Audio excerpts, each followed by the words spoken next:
Yet another apprentice today. See how long this one lasts.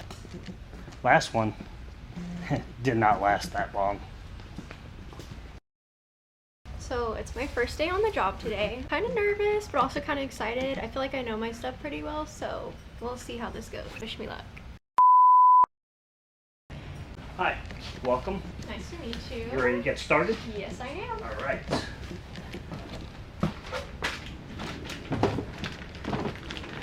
This is two products you need to know.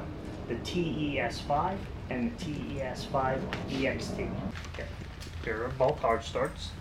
Both have potential relays.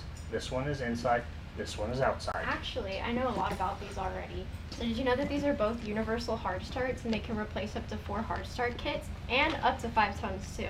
Well, hard starts are a great product, but they can also be damaging. Which is why they have the CPT Fuse Wire on here. Basically cuts off the motor start capacitor. You also know that these are in a metal can, which are filled with a non-PCB dielectric fluid, which reduces heat. Well, you just go ahead and teach me. And they're also made in the USA as well, for your information. I don't know why I'm here.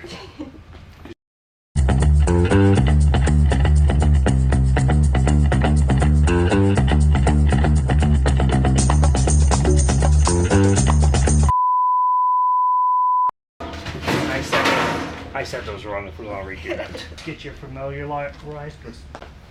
Let's get you. Jesus, I suck. For different kits. So these can replace. These are the products I was built in. This one is inside. And they're made in the US. I fucked that one. Oh, my phone went off right when you started that. Sorry.